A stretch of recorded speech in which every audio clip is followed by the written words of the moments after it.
você vê Satanás aparecer como uma figura, como um ente, no livro de Jó. Quando os Benai Elohim, os filhos de Deus, comparecem perante a corte celestial, naquela cenografia antiga, né, de realeza, e com eles vem Satanás, Ra-Satã, que é o opositor, é o adversário, e cumpre um papel de promotor de justiça, né? Diz, olha, você quer ver como as pessoas não são como elas são, como Jó não é como Jó aparenta ser, ele está ali. No mais, você lê, por exemplo, o texto hebraico de 1 Samuel, 2 Samuel, onde se menciona Satanás, né? Naquele tempo levantou-se Satanás contra Israel, que foi logo depois que os homens de Davi mataram os últimos gigantes, os últimos descendentes dos Nefilim, Refaim, Zebubim, aquela moçada inteira que se diz no Velho Testamento que descendia dos Nefilim. Quando são mortos os últimos, então diz lá, numa relação meio causal, então Satanás se levantou contra Israel, e foi aquela história de provocar o coração de Davi na soberba de fazer o censo, que veio quase a trazer uma destruição total para o país.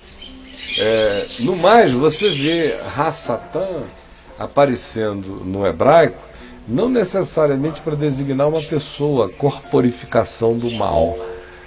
Algumas vezes você vê Satã aparecendo apenas como uma designação de adversidade, de adversário, de oposição, de oponência, mas não necessariamente de uma incorporação maligna, né?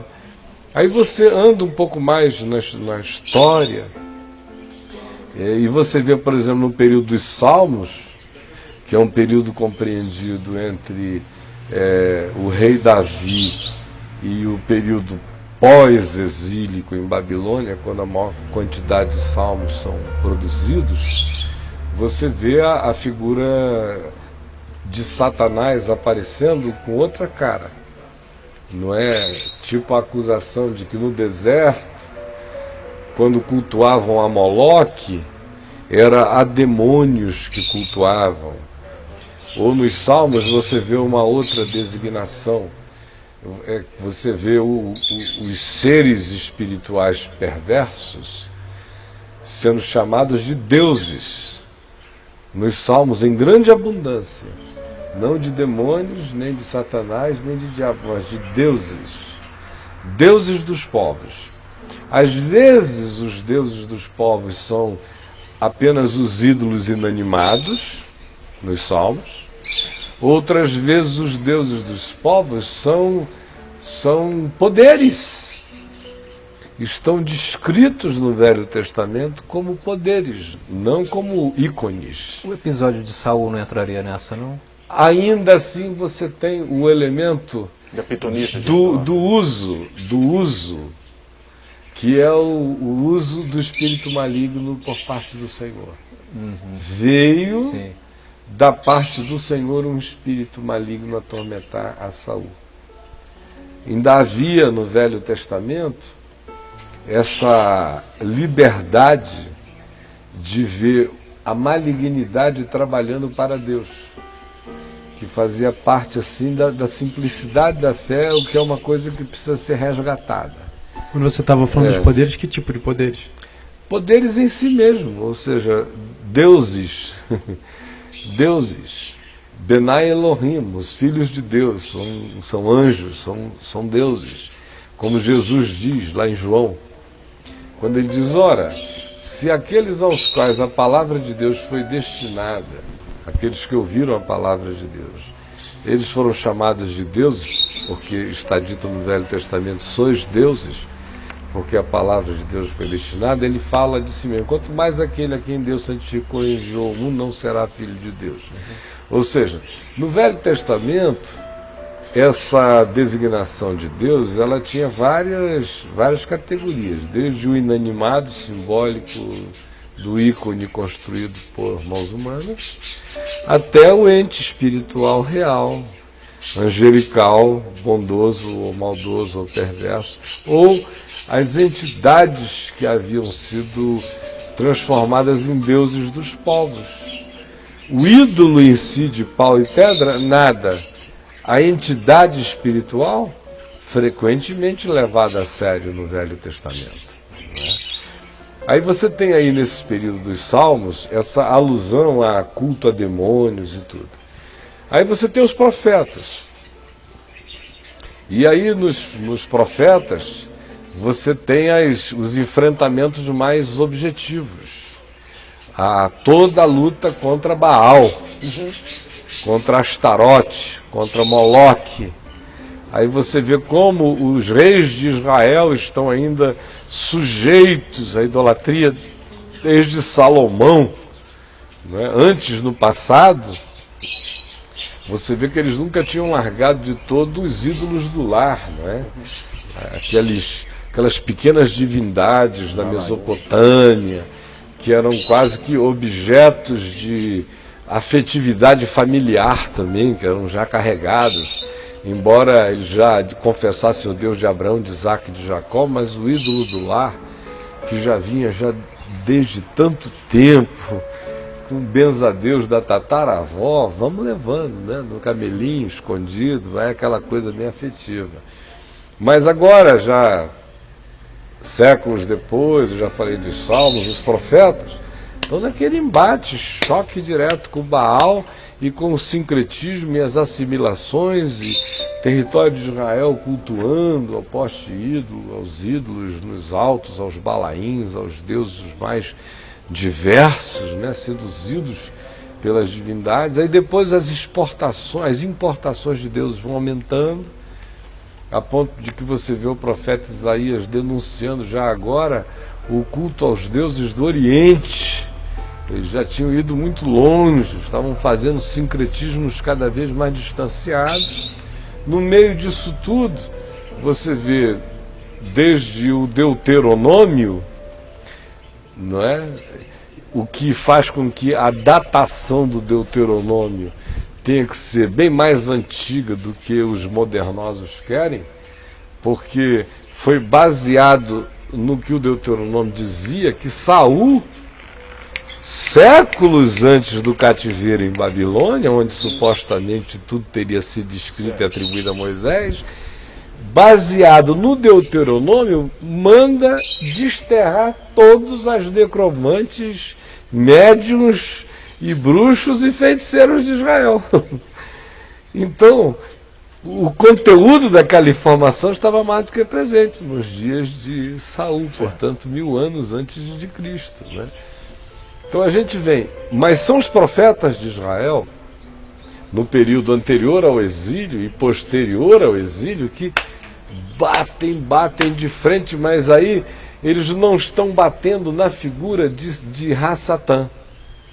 Eles estão batendo nas corporificações culturais que esse poder, esses deuses, tinham nas manifestações deles nos povos que cercavam Israel e que eram as assimilações e os sincretismos que Israel fazia.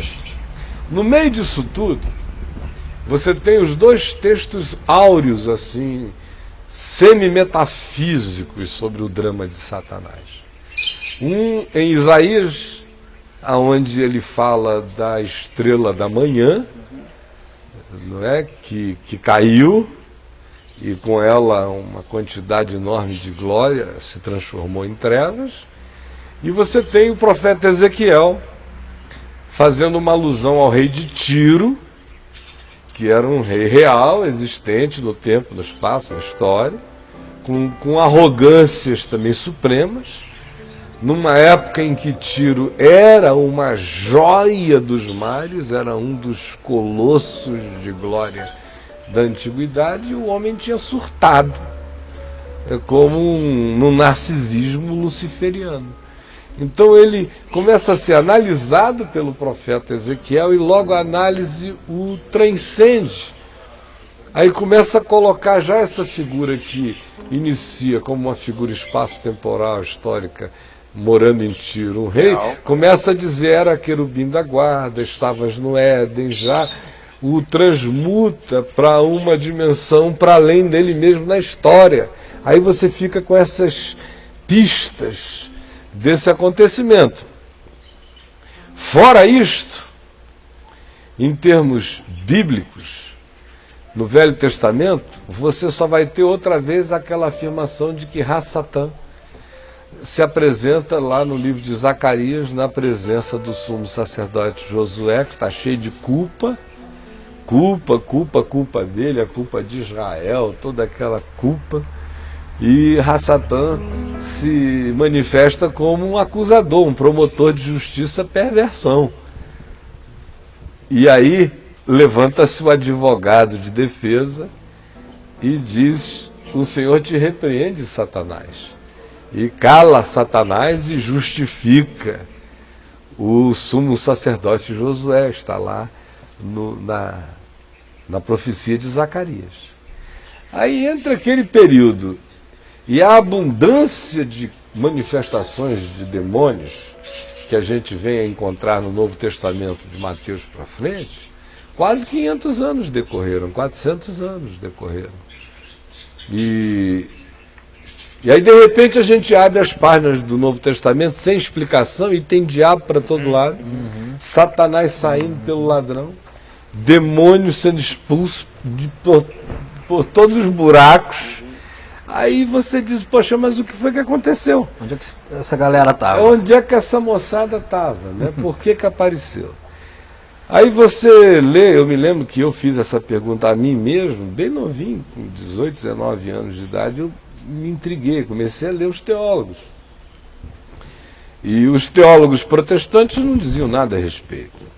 Os teólogos protestantes, a explicação deles era simplesmente que, como Jesus era Deus, Deus encarnado e estava presente, então aquelas coisas todas, o diabo foi praticamente forçado a se manifestar daquele jeito para que o povo tivesse uma evidência esmagadora do poder de Jesus sobre as trevas. Mas como se o diabo estivesse ajudando Jesus. Foi um showcase, sabe? Foi um showcase para todo mundo ver mesmo como o poder é esmagador e não ficar mais com dúvida. Mas depois disso não acontece mais não. E ainda teve mais aquele pessoal que posteriormente, bem posteriormente, quando inventaram o cânon sagrado e fecharam o cânon, e aí ele se transformou em biblos, em Bíblia, em biblioteca, e aí ela foi ficando cada vez mais um livro, menos palavra e mais livro. E aí eles disseram, bom, agora que o livro está todo reunido, o que Paulo estava dizendo lá em 1 Coríntios 13, quando disse, quando vier o que é perfeito, então o que é em parte será aniquilado, língua, profecia, milagre, sabedoria, ciência, tudo mais foi embora. Eles não dizem isso da sabedoria e da ciência, senão não sobra dom nem para estudar a Bíblia e fazer teologia, né? Mas os outros todos eles eliminam. Então dizem que o perfeito que veio era a Escritura. Então, como agora a gente tem a Bíblia, a biblioteca na mão, então não precisa mais de língua, profecia, qualquer coisa sobrenatural, acabou. Aí eu olhei para aqueles caras e falei, bom, eu não consigo ter essa fé tão descrente dessa moçada, né? Eu já tinha visto coisa demais e eles não tinham visto nada. Todo mundo ali no seu laboratório de letras, estudando Deus e o diabo sem saber nada da vida. E no Brasil, quando você, na década que você se converteu, quem é que falava sobre esses temas? Muita gente, eu vou chegar lá até, se você me permitir. Muita gente falava. Mas aí eu vim dos protestantes para os pentecostais. Sim. Aí os pentecostais, a explicação era a seguinte, né? É óbvio que porque Jesus estava presente, o inferno ficou alvoroçado, aí a moçada não se segurava e se jogava mesmo, suicidamente. Então, estava passando e o inferno inteiro sendo sacudido. E era Jesus mesmo que estava chamando tudo isso à tona. Legal. Fica mais fácil de ouvir. Né? Fica mais fácil. Aí depois disso, o que se dizia era o seguinte, bom, e durante a vida dos apóstolos, eles expulsavam demônios normalmente, verdade, está lá. E depois disso, isso foi parando. Uma outra explicação muito interessante, até porque a religião foi ficando tão bruxa tão feiticeira que não precisava mais demônio se manifestar do lado de dentro, porque o demônio já fazia parte do rito, já fazia parte da bruxaria, já fazia parte do que eu creio. A idade das trevas inteira, a maior parte desses 1.200 anos de cristianismo escuro e lúgubre foi uma grande macumba. Uma grande macumba, um grande culto a Moloque, foi uma grande bruxaria, eu não tenho a menor dúvida disso. Mas ainda assim, a questão não é respondida. A questão é, quem são esses caras? Esses demônios? Aí a simplificação cristã são anjos caídos, não é isso? Anjo caído. Aí a gente pergunta, quem disse? Onde é que está na Bíblia que são anjos caídos? Onde está escrito que são anjos caídos? Eu não estou dizendo que não são, eu só estou dizendo, tentando mostrar como muitos dos nossos axiomas, dos nossos pressupostos se fundamentam em heranças tácitas, inquestionáveis, de sabedorias, de conhecimentos ou de afirmações que a gente, we take for granted, e acha que é porque é mesmo e acabou. Mas talvez Porque alguém... o questionamento levanta tantas perguntas que o indivíduo não quer entrar por eles. Mas talvez alguém poderia dizer, não, com a queda de Satanás, a terça parte dos anjos foi. Foi, mas é essa a explicação. Uhum. A grande questão é a seguinte, por que eles se tornaram tão estúpidos? Por que eles se tornaram seres quase animais? Por que a maior parte das possessões demoníacas são tão pouco ininteligíveis, são tão burras? Porque a maior parte dela parece que vem carregada apenas da carga obsessiva do indivíduo. Por que a maior parte delas não superlativiza o conhecimento, apenas emburrece a própria pessoa? Porque a maior parte delas, por exemplo, ao invés de ampliar a audição, quer fazer o indivíduo não ouvir. Ao invés de usar aquela boca para desgraçar o mundo com uma filosofia de morte, faz o cara ficar mudo. Por que ao invés de, enfim, gerar a superlativização do mal, a maioria delas parece gerar o encolhimento do próprio indivíduo. É como se fizesse mal apenas ao próprio indivíduo. A retração dele. Não é? Isso apenas para começar. Por que seres que são descritos nos Salmos e repetidos no Novo Testamento como maiores do que nós, né, fizeste-nos por um pouco menor do que os anjos, haveriam de ficar no simples ato de entrar um ser humano, de penetrar em um ser humano, se tornarem topeiras menos que binárias, às vezes, no raciocínio. A segunda coisa que chega como decorrência disso quando a gente diz que são anjos, nós estamos dizendo que anjos se incorporam em pessoas. Que é uma outra implicação que cristão não quer pensar. Cristão não quer pensar. Se está dizendo que um possesso é um anjo caído que incorporou uma pessoa, por inferência, se está também dizendo que pessoas podem ser incorporadas por anjos. Mas aí eles poderiam Aí vão dizer assim, mas um anjo que incorpore uma pessoa caiu. Deixa de ser um anjo bom, na mesma hora. Não é isso? Mas o que se está dizendo anjos incorporam pessoas. Estão dizendo, por outro lado, estão dizendo aliens incorporam pessoas também. Não estão dizendo? Porque quem é um anjo, senão um ser de outra natureza? Tudo que é de outra natureza é alienígena à nossa. Anjo é só um termo romântico para designar o que não é humano, sendo porém inteligente, sendo porém de uma constituição energética distinta da nossa, sendo ainda mais poderoso do que nós e não estando limitada aos condicionamentos tão viscerais e pequenos do tempo-espaço. Como nós. Como nós. É o que nós estamos dizendo. E ainda dizendo que esses seres, de acordo com o Novo Testamento, especialmente, e nesgas do Velho, porque no Velho tem Miguel como príncipe, mas não tem designações hierárquicas. O Novo é que tem principados, potestades, tronos, soberanias, poderes.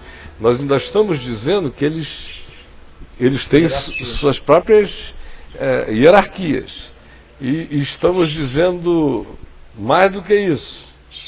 Estamos dizendo que esses seres, onde o menor deles, que nessas hierarquias neotestamentárias são chamados de anjos, esses eles são chamados de anjos, são maiores do que nós.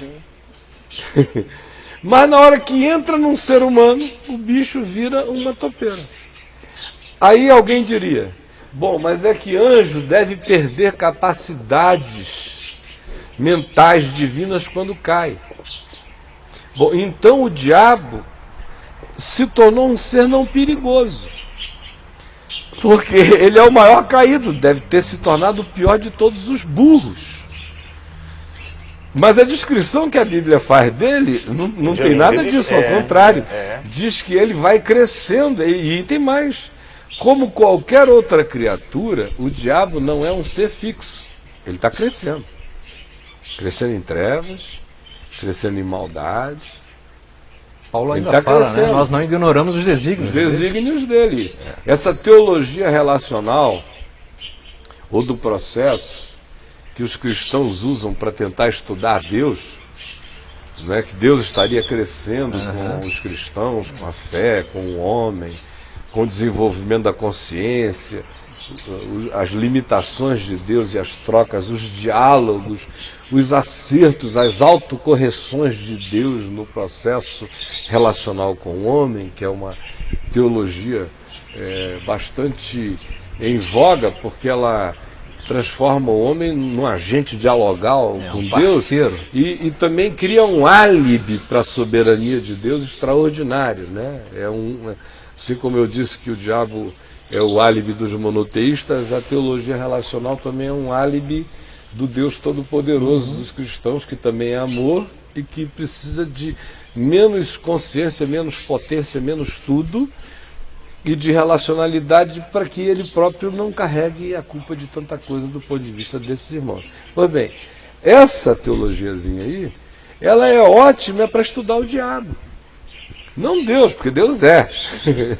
Deus não está crescendo. Não teria para onde mais, né? O diabo está. O instrumento de utilização, a ferramenta instrumental, filosófica que eles estão usando para estudar Deus nisso aí, seria otimamente utilizável para estudar o processo de crescimento e de relacionalidade de crescimento do diabo com a humanidade e com a história e com tudo mais. Eu creio que o diabo está crescendo. Então, voltando ao tema, se o argumento é que esses seres, uma vez divorciados de Deus, eles emburrecem radicalmente, porque esse fenômeno não aconteceu com o diabo? Por que ele é o príncipe da mentira? Por que ele é o mestre de todas as ilusões, de todas as disfarçateias? Porque ele é o príncipe deste mundo? Por que ele é quem diz a Jesus, tudo isso eu te daria como se prostrado me adorares, como uma tentação real? Não, não era um blefe falando ali, não. Era um cara... não como um blefe. E Jesus nunca disse, aí vem o capiroto. Jesus sempre disse, aí vem o príncipe deste mundo. Ora, deste mundo está entupido de inteligência. E Jesus ainda chegou a dizer que os filhos das trevas são mais hábeis na presente geração do que os filhos da luz, dizendo que se tem um lugar onde tem esperteza, é nas trevas. Então a minha pergunta é por que ela persiste? Esses bichos se manifestam e ficam tão burros.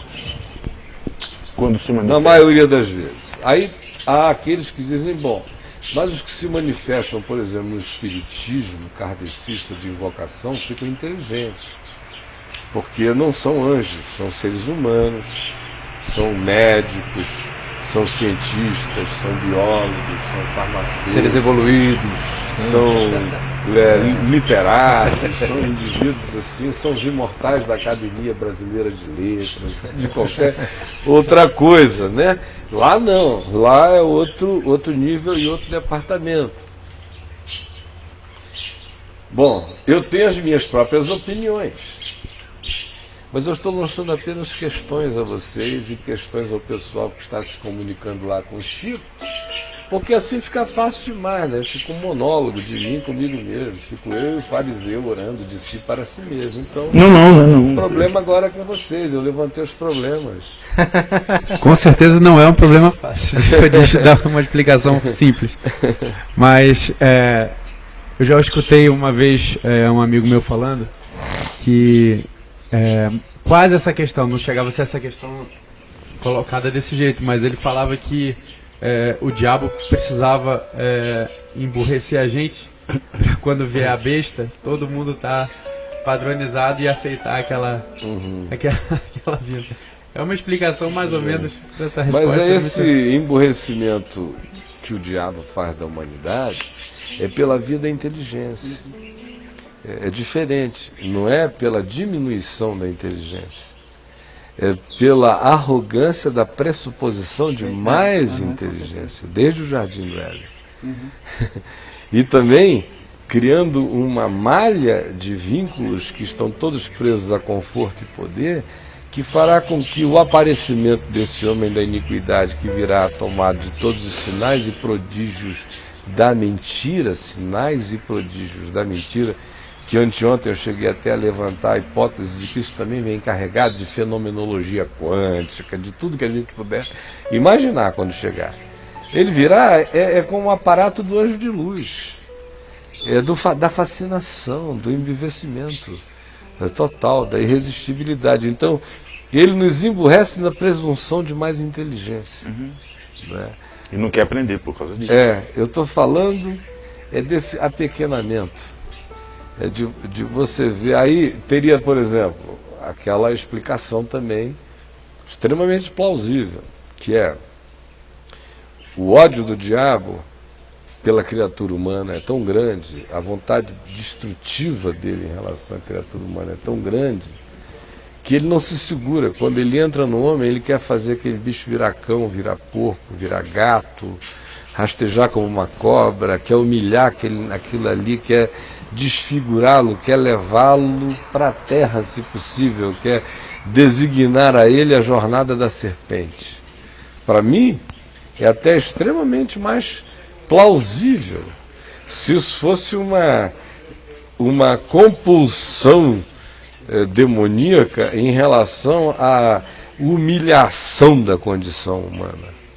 Mas ainda assim sobram muitas questões, porque teria que ser uma compulsão tão visceral, entranhada nesses demônios, mais poderosa do que o desejo deles de enganar o mundo. Quando a ênfase de Jesus é na mentira e no engano. A ênfase de Jesus é pai da mentira, é o homicida, então de um lado ele mata, mas ele quer enganar. E a ênfase o tempo todo é espírito do engano, do engano, do engano, do engano. Operação do engano, do engano. Então, será que a compulsão destrutiva e imbecilizante é maior do que essa pulsão primal que, segundo a Bíblia, existe nesse ser, que foi o que o fez cair na sua própria condenação, que foi a soberba, que é a vontade de ser grande e de enganar? Ou seja, a pulsão pela destruição do homem é maior do que o narcisismo do próprio diabo? Mas é estranho pensar também que, por mais que ele queira ser maior, caiu pela soberba, por exemplo, a gente não vê como que eu posso falar, esse crescimento da mesma forma que ele. Por exemplo, ele está usando a gente, por exemplo, certas pessoas, e para outras pessoas aquilo ali é algo a ser cultivado, a ser cultuado. Então, para certas pessoas, aquilo que está acontecendo também pode ser algo a ser cultuado. Então, de qualquer forma, ele estaria também, ainda assim, levando vantagem em qualquer vantagem. que seja a ponta da beirada. Não é? Se, é paladar para todos os gostos, de cheeseburger e filé miau, porque, querendo ou não, todo mundo, camarão ao catupiry. querendo ou não, a sociedade precisa de um como que um bode expiatório. Aham. Então, E você? Mas seria... Bom, eu cheguei aqui com alguns questionamentos de casa, mas esse aí que você falou, do emburrecimento da pessoa, eu não sei, eu estou aventando aqui, não tenho a mínima noção, mas seria o fato dele esfregar na cara de Deus: o que eu faço com a tua criação? Olha o que eu faço com quem tu amas. Olha a capacidade que eu tenho de transformá-los naquilo que você não é, que tu não és, já que eles são feitos à imagem e semelhança de ti, então agora eu vou fazê-los à minha imagem e semelhança e esfregar na cara de Deus. Desculpa, estou sendo bem... E este emburrecimento não tem a ver com o fato de anestesiar as faculdades mentais do indivíduo, do poder de reflexão, do poder de decidir, de analisar onde é que eu estou indo, o que eu quero, para onde é que eu estou indo. O fluxo está indo para lá, vai todo mundo para lá, ninguém pensa, ninguém reflete. Esse emburrecimento não tem a ver com isso? Com a limitação do software? Sim, a limitação do software. Mas olha que interessante. Ontem, quando você estava descrevendo a pessoa que está possessa, sem os sinais esdrúxulos da possessão, e você foi ontem falando, e eu fui vendo claramente as pessoas que estão hoje na televisão falando de Deus. De sorte que para muita gente que está vendo, são pessoas possessas, e não é só nos olhos deles não, que a gente vê, como você disse antes, a gente está vendo realmente nas atitudes, no que eles estão vendendo. É Bíblia para ganhar dinheiro, tem na capa já está assim, ó, Bíblia para satisfação financeira. Ora, para quem está vendo, essas pessoas são inteligentes. Eu não consigo ver nenhuma, porque estão fazendo o contrário daquilo que é de Deus, dizendo que estão fazendo para Deus. Mas eu vejo nisso uma grande inteligência permeando isso no intuito de crescer como um homem para vender as coisas que querem vender, ou, quem sabe, o próprio diabo está fazendo isso para distanciar o homem de Deus. Bom, sim, Dani. não, que realmente nessas questões bizarras, banais de pequenez, tanto da atitude do demônio como da situação em que se encontra o ser humano, realmente não consigo pensar uma resposta para isso. Eu pensei nesses casos de complexidade, de raciocínio, nos demais, mas... Eu acho que esse pessoal que está nos vendo em casa está numa moleza danada, não está fazendo as perguntas, e eu vou pedir ao Jack aqui para nos dar uma aliviada de Eliseu nesse tema, cantar uma coisa gostosa. Você tem uns minutinhos para escrever lá para o Chico trazer, tá bom? Então, tem gente aí, Chico? Tem gente fazendo perguntas aí a você, além daquelas de ontem? Hein? Teve, além daquela pergunta de ontem, o Sandro o Sandro que nos ajuda nas quartas-feiras, ele perguntou, se eu entendi bem a pergunta dele, qual o motivo da imbecilização do diabo quando ele se manifesta, né? Aí ele faz ali uma comparação, dizendo que se as pessoas no local, existe uma cultura que teme o Zé Pilintra, o diabo se aproveita dessa situação e ele se manifesta como tal, né, de acordo com a conveniência do ambiente, ou da cultura, ou do próprio indivíduo. Então ele fez esse comentário e essa questão, por que o diabo se manifestar o faz assim, né? Tá, então nós estamos dando 5 minutos para quem está assistindo em casa poder se comunicar com o Chico pelos meios que já estão revelados, para você fazer essa pergunta. Do contrário, a gente vai começar a tocar isso para frente, tá bom? Eu tenho. Você tem uma? Eu tenho, que ficou rodando a minha mente. Você quer perguntar agora? A hora que for mesmo. Pergunta agora. Olha, se eu fiquei perplexo com a perplexidade que eu descobri daquele assunto de ontem, de que houve realmente perplexidade. Aí eu parei até de ler a Bíblia para começar de novo. Colossenses fala que a cruz destronou potestades, principados, renegou ao desprezo. Houve um momento em que Lúcifer entendeu, estou derrotado. Se houve quando? Agora, se ele já discerniu, estou derrotado, por que o escárnio da cruz continua tão grande naqueles que falam de Deus? Mas por quê? Pelos pastores, por aqueles que deveriam levar a mensagem da cruz. Eu fico pensando, será que Satanás ainda acha que não está derrotado? E continua? A pergunta do diabo é: mas Fonseca, o que eu tenho a ver com isso? Vai falar com os pastores.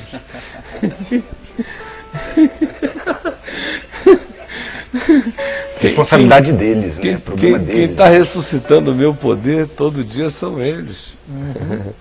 Eles é que estão ressuscitando esse meu poder na mente do povo, pelo medo, pelo pânico, pela invocação, não é? Porque invoca para sair. Eles, nessas reuniões, os demônios são chamados, são invocados, fazem parte do show. Tem lugar onde o cara diz: agora vamos esperar um pouco, o processo vai ficar aqui, está amarrado, enquanto nós vamos aos nossos comerciais. Aí vai aos comerciais, aí volta, o processo espera, eles continuam.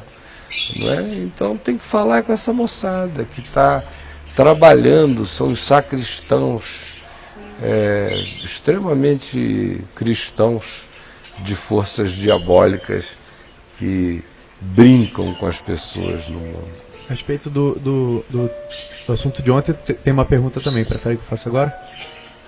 Pode fazer.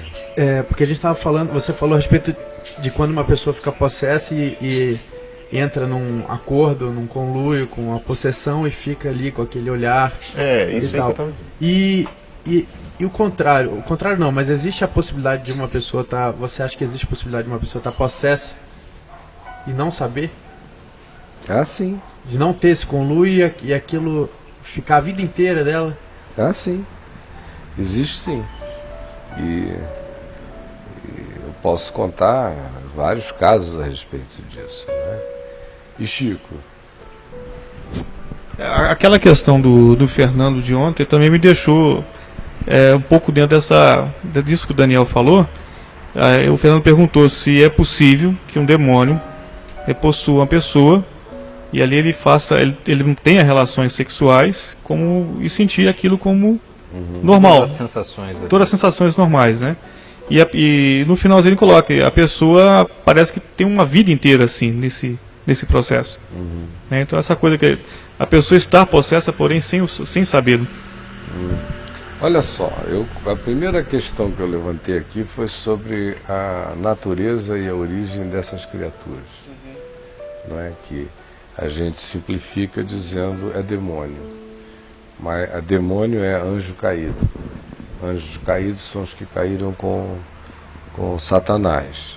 Então a explicação está dada e está feita. Qualquer coisa é isto aí. Embora a Bíblia não tenha nunca nos dito a natureza dessas manifestações, ela não explicite. O Novo Testamento explicita a figura de Satanás, mas não faz nenhuma descrição sobre os demônios e sobre os espíritos, que são chamados de espírito imundo, espírito maligno, demônios. E quando Jesus, naquele caso, depois da transfiguração, viu os discípulos não expulsando um determinado demônio, ele disse esta casta, que ele designou, portanto, naturezas e dimensões, ambiências,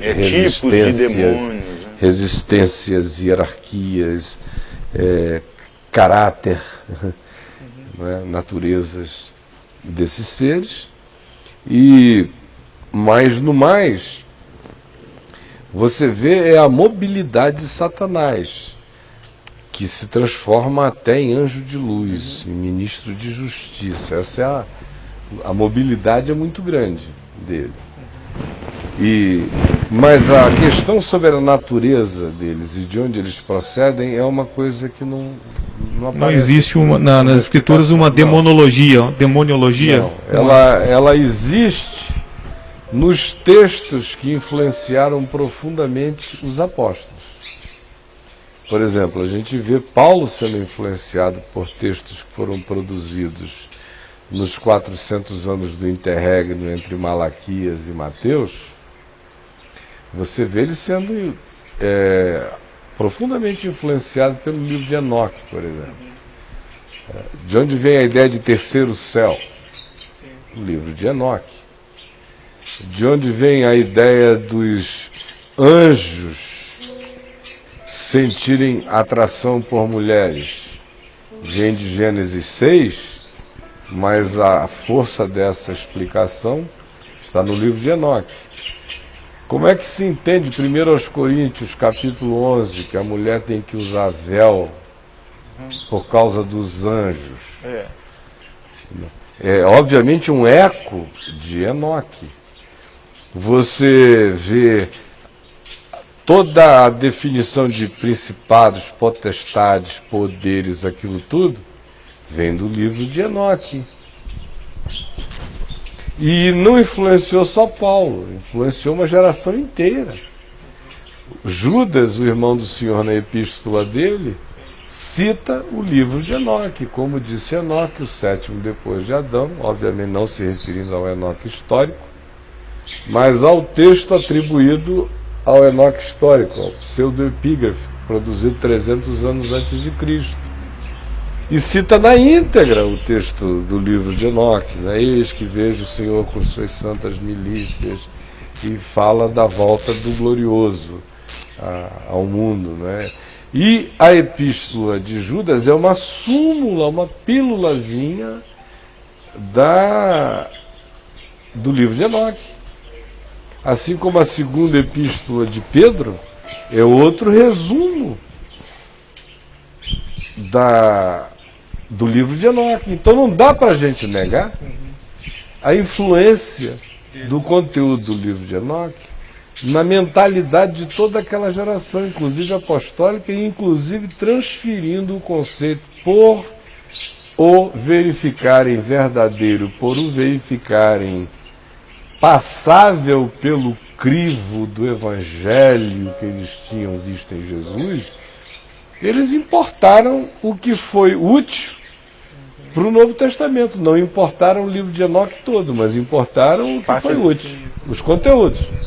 Ora, se é dessa importação que a gente tem quase tudo que a gente sabe sobre o mundo espiritual nas cartas de Paulo, nas de Pedro, a minha pergunta é: por que a gente pelo menos não leva em consideração o que o livro de Enoque diz sobre os demônios?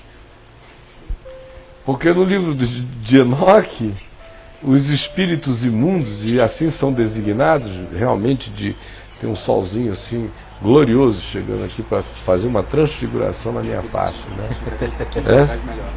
Ou então, se você chegar para ali, eu sento ao teu lado, fica um pouquinho mais fácil, né? Mas dizendo aqui o seguinte: quando a gente lê o livro de Enoque, a designação que você tem lá para demônio é espírito imundo. Diz: os espíritos imundos que vagueiam sobre a terra e que possuem os homens.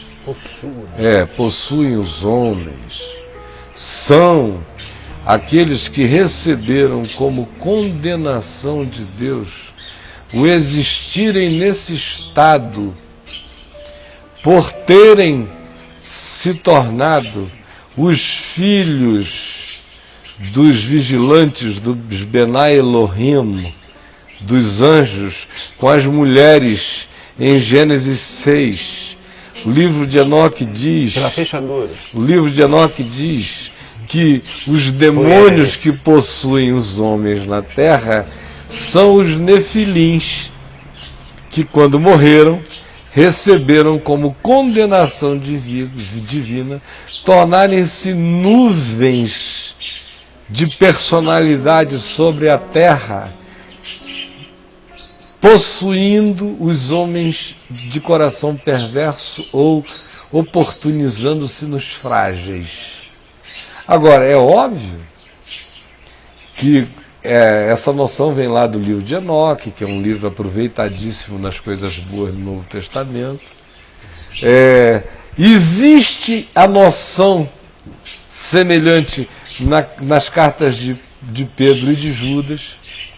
Judas não fala daqueles anjos lá de Gênesis 6, dos anjos de Gênesis 6 é que ele está falando, do tempo do dilúvio. Judas e Pedro estão falando, não dá para negar que ele está falando do episódio diluviano. Ele diz que aqueles anjos que não guardaram o seu limite, não guardaram a sua fronteira, não se restringiram aos domínios de sua própria habitação. Antes, pelo contrário, romperam a fronteira, indo após outra carne, indo após outra natureza, querendo gerar filhos com as mulheres belas, gerar uma hibridização, não é? É uma invasão alienígena na natureza humana, o que eles fizeram. Pedro e Judas dizem que eles ficaram guardados em grilhões eternos, os que fizeram isto, esperando o dia do juízo. Está escrito lá, para quem lê português, sem medo de crer no que está lendo. O que impede a gente de admitir o óbvio é a teologia, são as doutrinas das igrejas, porque o texto é claro igual um gibi. Então o que o texto está dizendo é isso, que eles aguardam esse dia, acorrentados. O Apocalipse também não tem nenhum problema em dizer que tem seres que estão acorrentados que de repente são desacorrentados para um determinado dia e hora, para cumprirem determinados papéis. Então acontece entre o céu e a terra muito mais do que a nossa vaníssima teologia supõe conceber. Kai, essa questão toda de Enoque, não existe ali nenhuma influência de um maniqueísmo ainda, né? Não. Ele tem a clara convicção de que ainda que existam tais forças e poderes, todas estão subjugadas à soberania e os atos de Deus. Como no Novo propósito, como no Novo Testamento. No Novo Testamento, sim, o maniqueísmo não aparece. Porque o maniqueísmo é uma construção que põe Deus em perigos ante a força do diabo. Ela é uma teologia, né, posterior, uma teologia maniqueísta. Mas o Novo Testamento simplifica tudo. No Novo Testamento todo mundo é servo. Não é como era no Velho, outra vez. Não é no cristianismo.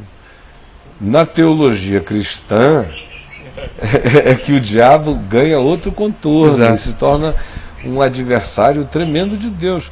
Mas nem no Apocalipse. No Apocalipse o diabo é sempre adversário do homem. Deus não tem adversários. Quem tem é o homem. Exato. Satanás é Satanás do homem. Não é Satanás de Deus. Deus não conhece nenhum Satanás.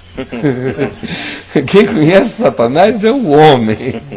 Então esses demônios que ficam restritos a ter esse desenvolvimento pequeno no homem, então é uma ordem, é como se fosse uma ordem que essa casta vai ser... Eu acho que existem tantas coisas que elas não são essenciais. Nós não estamos discutindo essencialidades.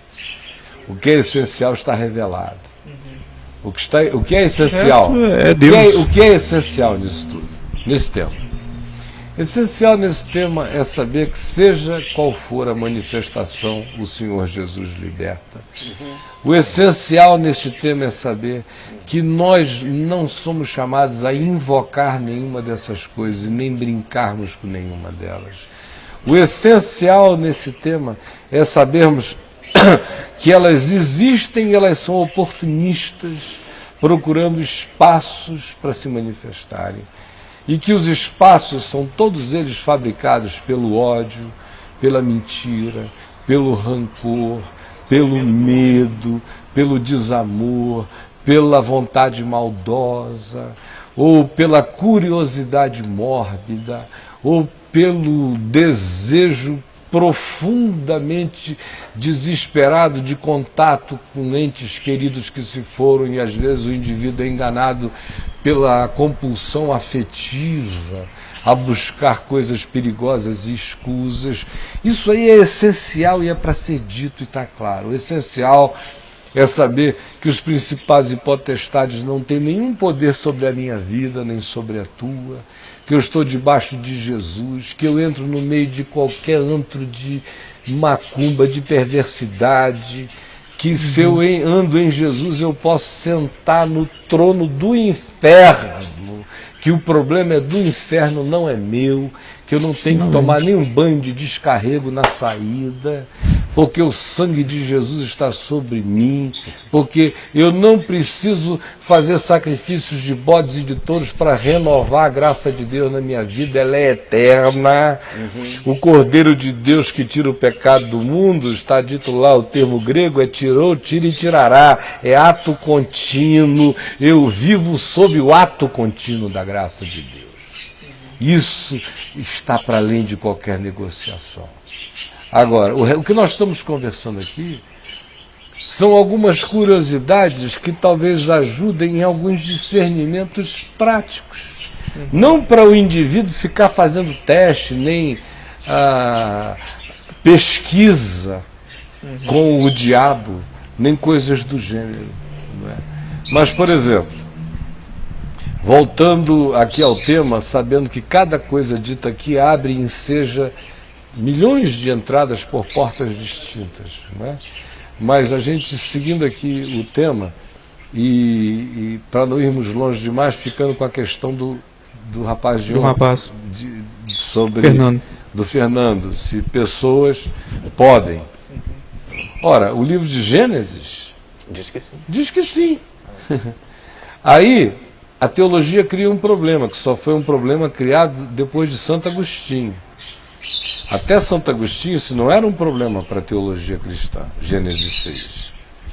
Foi depois de Agostinho que veio a questão, ora, mas Jesus diz que quando a gente parte, nós nos tornamos como os anjos nos céus, que não se casam e não se dão em casamento. Ora, se anjos não se casam e não se dão em casamento, e aqueles lá de Gênesis 6 eram os Benai Elohim, logo, eles não podem ter possuído as mulheres, porque anjo não se casa e não se dá em casamento. Isso aí é anjo normal, né? Anjo surtado, meu amigo, faz qualquer coisa, vira diabo, diabo 4. Literalmente.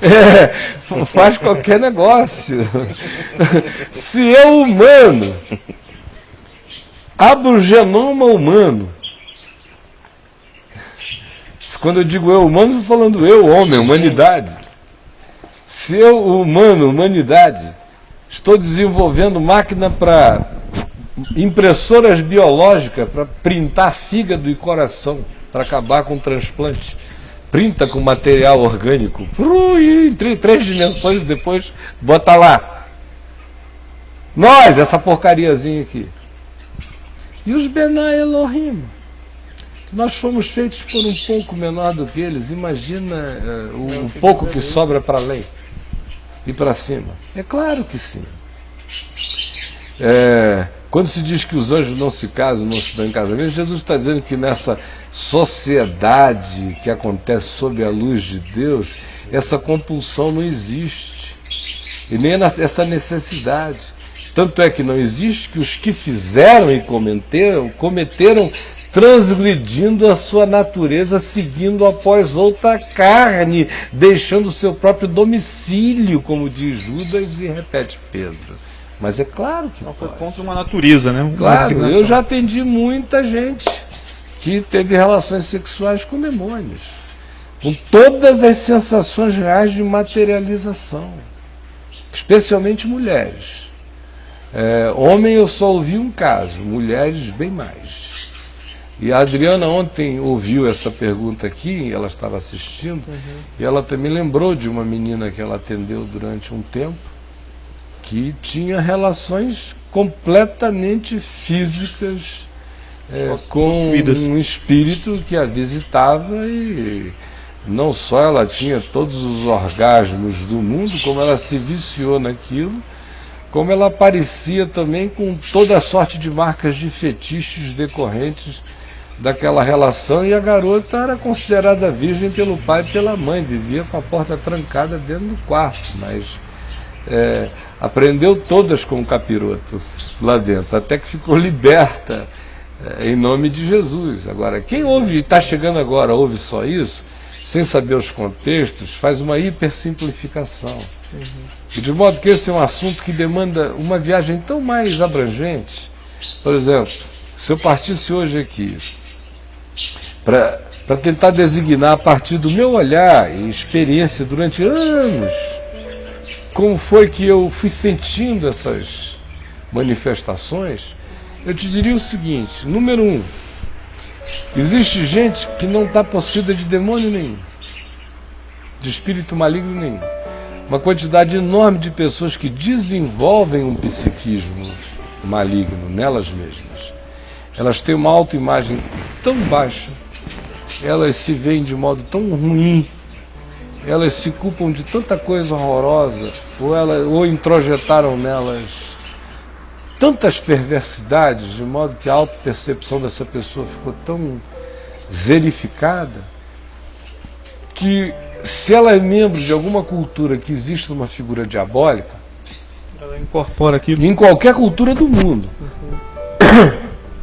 inclusive e sobretudo na nossa, que é farta disso, ela se identifica na mesma hora com o que de pior exista no imaginário humano, e é o diabo.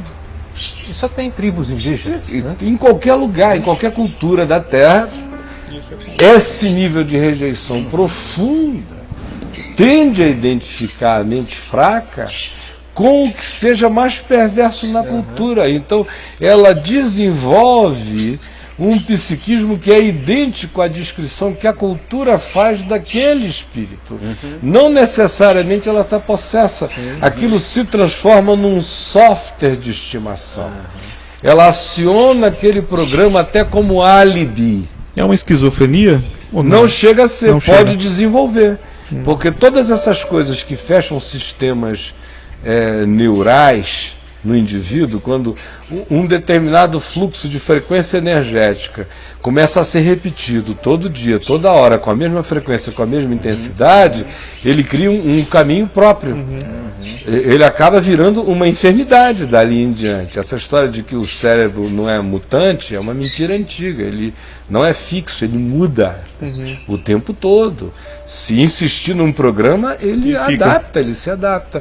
Então, tanto uma coisa pode gerar outra, como a outra pode gerar a primeira. Mas eu estou falando nessa em que é a dimensão psicológica de autorrejeição que identifica o indivíduo com o pior arquétipo daquela cultura, e ele desenvolve um psiquismo que é dele. Às vezes se exacerba com uma entrada demoníaca acessória, mas não necessariamente, não precisa de demônio. O indivíduo criou o seu nesse caso. Outros níveis em que você observa essa coisa aí é quando você vê aquele tipo de manifestação demoníaca extremamente identificada com animais, com animalidade.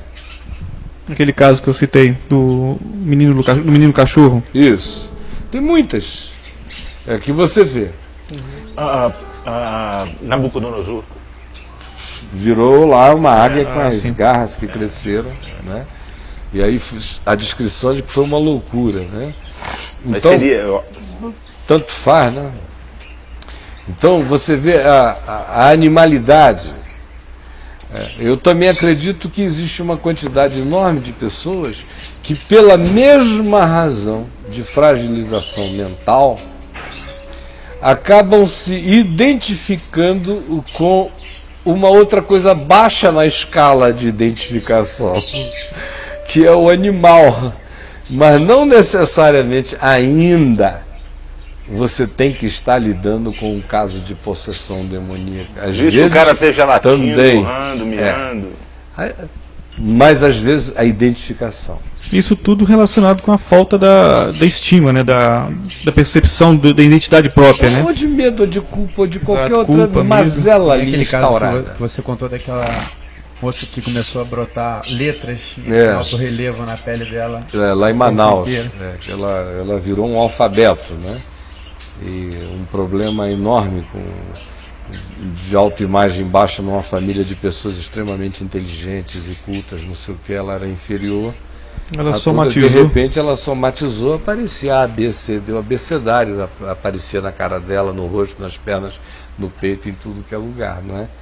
Ela podia expulsar demônio ali para sempre, porque ela não ia ficar liberta, era uma boa conversa, ia ajudando o coraçãozinho dela a crescer em compreensão para ela sair daquilo, A né? falta de tato, eu como estudante de psicologia, entro muito em debate com os professores sobre todo tipo de assunto que possa ter vínculo com a parte da Bíblia, assim. Eu quero saber o que eles acham, como que eles classificam. E todo dia eu estou entrando num debate lá a respeito de algum assunto.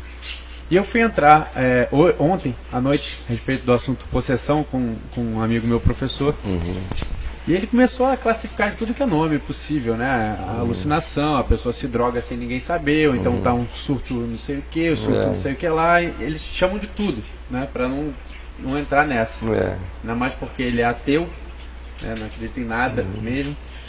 E outra coisa que eu tava lembrando foi daquele outro caso que você contou também, de uma moça que fizeram uma fila de pastores, acho que foi em Niterói, se eu não me engano. E no final a moça só estava carente, precisando de...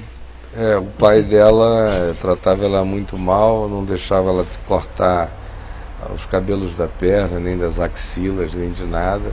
As amigas todas gatinhas bonitinhas, e ela se sentindo horrível, sobrancelha grossa, ela era muito peluda. Aí um dia ela chegou lá na igreja e encontrou aquele bando de menina bonita e de surfista e de não sei o quê, e ela não tinha vez, nem entrada. Ficou possessa, foi para um retiro, ficou possessa. No primeiro dia, recebeu atenção 3 dias seguidos dos surfistas que fizeram vigília com ela, com a mão na cabeça dela, carregando ela, cuidando dela e das meninas. E aí acabou o retiro, ela não ficou liberta, continuou mais uma semana possessa em casa, os surfistas queimados se acamparam lá, todos cheios do Espírito Santo, ajudando a menina. Aí depois que eles não aguentavam mais, e aí me telefonaram e dizendo, olha, a gente já fez de tudo, bateu perna, expulsou de tudo que é jeito, jejuou, orou, e o demônio não sai. Aí quando eu cheguei lá, que eu olhei, vi aquele bando de menino bonito, aquelas garotas bonitas na sala, 15 pessoas mobilizadas de dia e de noite para ela lá, nunca teve tanta atenção na vida. Aí eu falei, deixa eu ver a moça, que eu entrei no quarto e ela lá, toda peluda, aquela canela que era só cabelo grande, ela era a antítese das raspadinhas lá de fora, né, todas depiladas e tal. Aí eu falei, não é possível, essa menina no mínimo está gostando demais dessa atenção, né? Aí eu mandei todo mundo sair do quarto, fechei a porta e fui lá, e já tinham me dito o nome dela, eu falei, fulana, aqui não tem a fulana, só tem não sei quem e tal, mas já é aquela forçação, você já vê que é uma mulher tentando falar com voz de homem, né? Quando o bicho pega, meu amigo, teu professor ia sair correndo. Então, na carreira, não é brincadeira. Explicação, Não é nem doidinho de hospício, também isso é brincadeira. Doido de hospício é tiro de letra. Então, aí, fulana, para com isso, fulano, olha só, eu sei que você está aí. Não tá, quem tá aqui, eu não sei quem. Eu digo, fulano, eu conheço isso. Eu sei quem é quem aí, fulano. É você que tá aí, escuta. Eu sei que você está gostando muito de receber 10 dias de carinho, de atenção, de toque, disso tudo. Você gostaria muito de se sentir bonita como as meninas ali fora e ser tocada pelos garotos de outro modo. Você não precisa disso, você pode sair daqui, raspar suas perninhas, fazer suas axilas, cuidar do seu cabelo, vai ficar uma gatinha, vai encontrar todo mundo numa boa e vamos acabar com essa história agora. Abre os olhos e olha para mim. Aí ela olhou assim para mim, as lágrimas começaram a rolar aqui. Aí ela falou, como foi que o senhor descobriu? Essa caça só sai com gilete, né? Essa foi muito boa. Então você vê vários tipos de identificação. Como você vê, por exemplo, em geral essas possessões que acontecem querendo dar grandes demonstrações de força, são para mim tipicamente semelhantes, se eu tivesse que assemelhá-las a alguma coisa, a esse tal do gigantismo do livro de Enoque. Essa vontade de eu sou gigante, eu derrubo as pilastras, eu faço qualquer coisa, eu tenho mais poder do que tudo. Aí você anda um pouco mais, você começa a ver aquelas categorias de possessão articuladas, que já são as possessões que você começa a ver a percepção da presença da inteligência angelical malévola. Como? Um dos primeiros encontros assim que pessoalmente eu tive com possessão demoníaca, eu já tinha visto muito assim acontecendo com meu pai, e eu longe, escondido atrás da pilastra, Deus me livre, me salve e me guarde, né? Quando eu tinha 13 anos de idade, e cada uma braba, eu digo, em casa que eu não quero ficar. E quando eu larguei tudo mesmo e fiquei totalmente descacetado por aí, eu, antes de entrar em casa, na casa de papai, quando eu vinha à noite, primeiro eu via se não tinha nenhum possesso hospedado lá, né? Porque a casa de papai virou hospedagem de possesso. Assim, era possesso, tinha uns possessos que se hospedavam, virou hotel mesmo de possesso. Ficava liberto, papai guardava lá 15 dias até dar alta, para o cara bonzinho voltar para casa. E eu dizia, não, se tiver demônio e possesso aí, tinha uns que tinham umas crises de madrugada, lá papai ia lá expulsar, eu digo, lá, quero saber disso, eu ia embora. Só depois de convertida que eu fiquei mais meio cabreiro, no primeiro mês assim, eu digo, eita, que esse negócio aqui é feio. Mas aí vendo, sendo que logo um mês e meio depois, mais ou menos, de eu estar convertido, o papai foi chamado, de repente, junto com o pastor Israel Guerra, para ir a um bairro em Manaus chamado São Francisco, para expulsar um demônio de uma menina. E isso era normal, chegar toda hora tinha comitivas pedindo, por favor, vamos lá, quando já não traziam o possesso, né? Aí, papai disse, vamos, meu filho? Eu falei, vamos. Aí eu fui, né? Me deu assim aquela tremedeira na canela, digo, não, mas eu sou de Jesus e sou macho. Então eu vou 2 vezes. Em nome de Jesus eu vou. Aí quando nós chegamos lá, eu vi aquela multidão assim na frente daquele barranco. A casa era uma barranqueira para baixo, num charco, igarapé. E aquela multidão. E o papai de muleta ia chegar lá quase 8 minutos depois para conseguir passar, descer naquela escadinha íngreme. E o Israel, o amigo nosso, o amigo dele, foi pegando logo no braço dele. E eu falei assim, eu estou com tanto medo que eu vou na frente. Porque é uma reação minha, né? Se eu tiver com muito medo, meu amigo, aí é que eu parto para as cabeças mesmo. Aí eu falei, eu estou com tanto medo que eu vou na frente. Aí eu fui andando, eu sou de Jesus e sou macho, não estou aqui não tenho medo. E fui. Quando eu entrei naquela multidão, aquele garotão que eles não sabiam nem quem era, porque os exorcistas oficiais estavam vindo, né? O papai e o Israel. Eu lá com aquele cabelão de tamanco, fui metendo a cara lá, quando eu entrei assim, eu vi uns 8 a 10 homens segurando a mulher. Era uma cabocla, meu irmão, dessas poderosas, semi-estivadoras, com um cabelão assim grandão, cada abração, cada pernada, cada pernona. E ela fazia assim, ó, eu só via ela homem para todo lado. Aí corria todo mundo em cima, um sofá de napa vermelho, um calor desgraçado, a casa entupida, aquele bando de homens segurando a mulher. Aí ela, no meio daquilo tudo, ela olhou assim para mim. Aí falou com aquela voz gutural poderosa e falou: desgraçado, eu te conheço, eu te vi no rio, tu eras meu e eu te perdi. Aí parou tudo e ela ficou me olhando.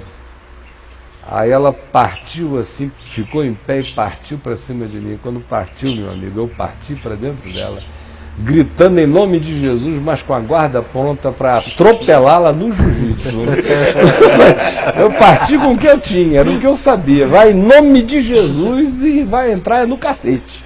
Então, quando eu parti, não, de Jesus, pra cima dela, a bicha caiu lá não sei aonde. Aí eu falei: que jiu-jitsu, que nada. E a mulher, né? O poder tá em outro lugar. Os dois é que não descobriram ainda. Aí, tem o jiu-jitsu dos Grace e tem o da graça, né? Aí, é nesse aqui que eu vou.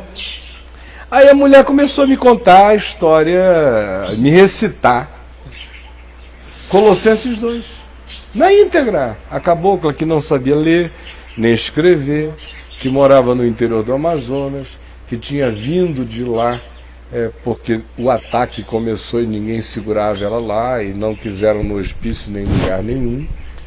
Mas a menina era totalmente iletrada, nunca tinha ouvido falar de nada, nem de coisa alguma. Ela me recitou Colossenses 2 na íntegra. Porque ela começou a dizer: você está parecendo com aqueles discípulos do princípio. Eu estava lá, eu vi a cruz, eu vi tudo. Você está parecendo com aqueles que criam como eles criam. Quando ele despojou os principados e as potestades e publicamente os expôs ao desprezo, triunfando sobre eles na cruz, e foi citando o texto de Colossenses, fortalecendo a minha fé. É burro mesmo. Né? E eu peguei, olhei para aquilo ali, e aí ela dizia: mas eu não vou sair. Eu falei: como tu não vai sair? Tu já saíste, tu já era. Não. Estás aqui me confessando que já não é. Só é porque eles não sabem.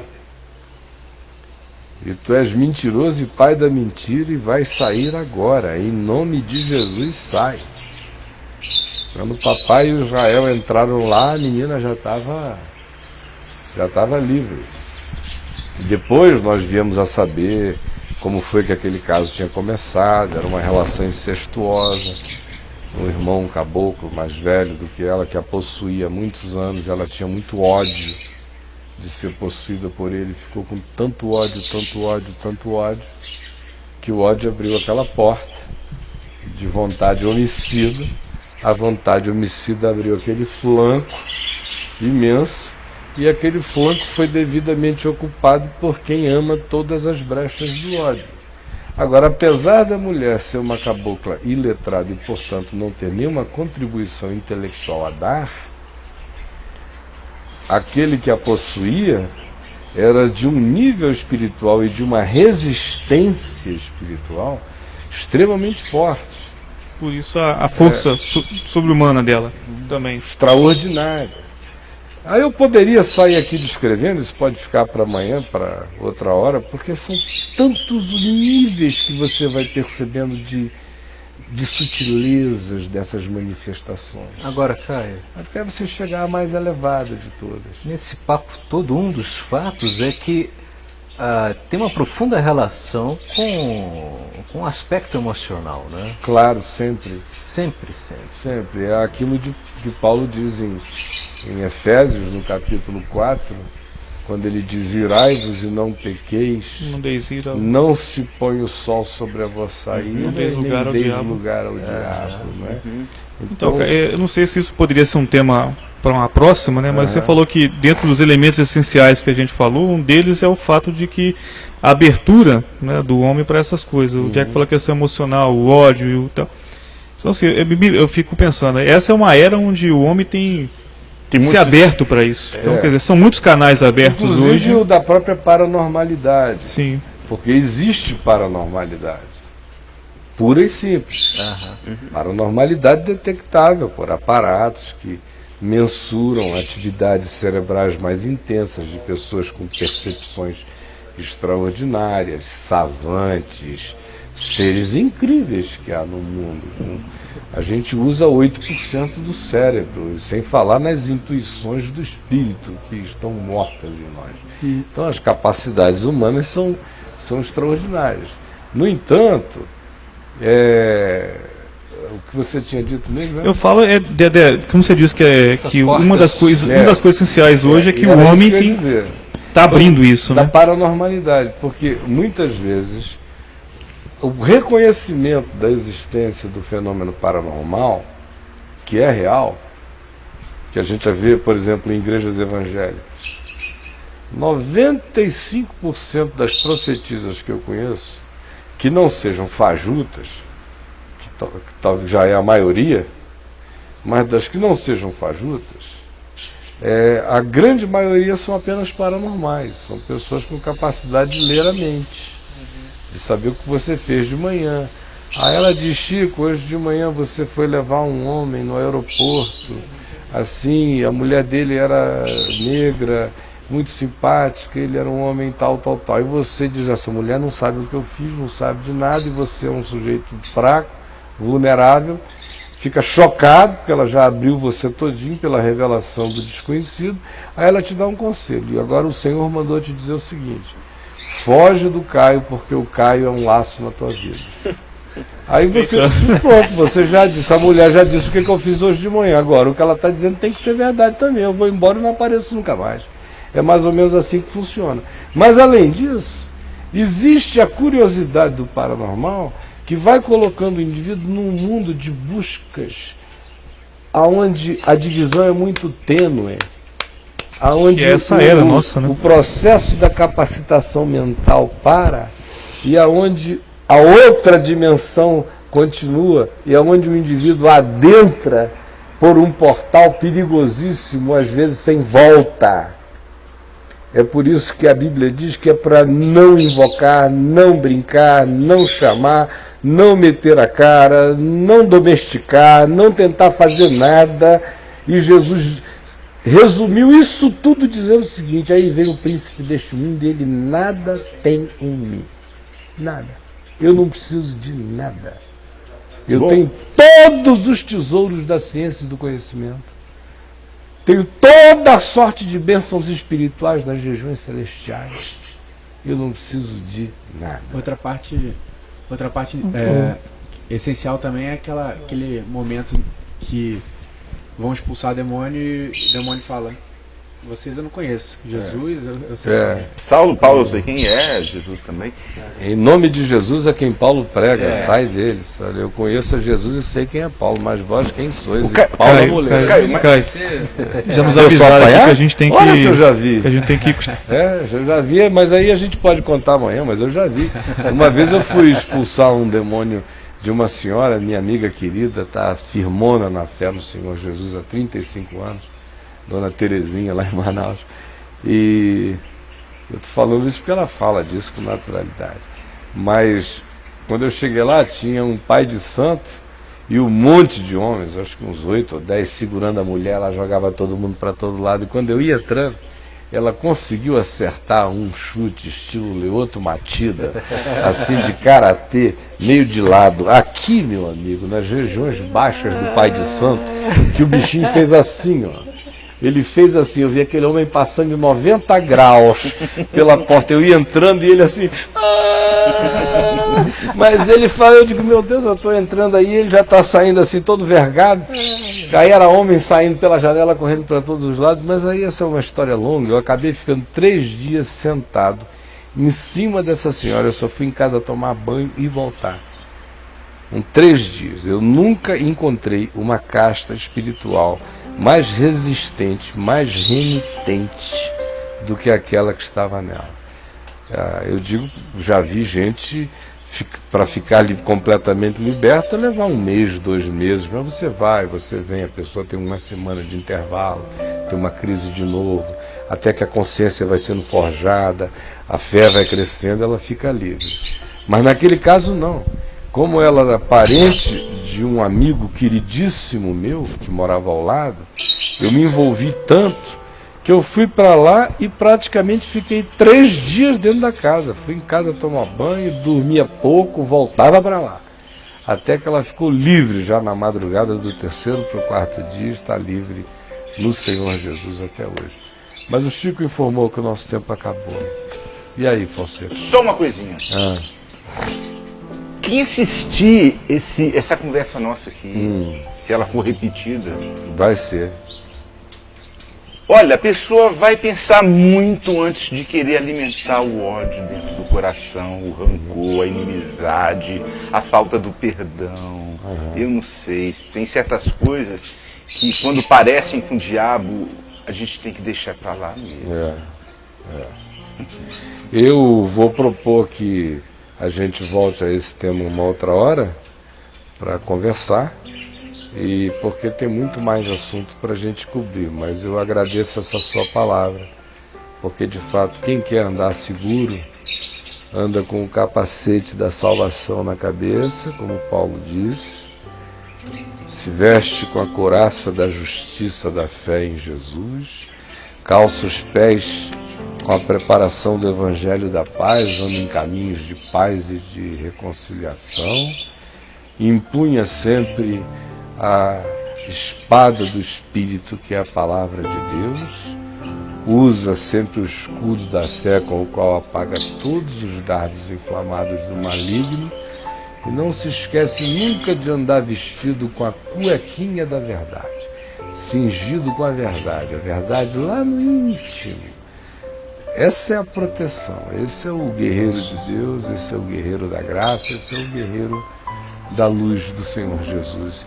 Esse é o chamado, é assim que a gente vive, como um assombrador de assombrações. Esse programa vai ser repetido, não sei ainda quando. Edivaldo vai abrir lá um canal, Papo de Graça, eu espero que seja logo, para a gente começar a botar este e todos os outros demais no ar, tá bom?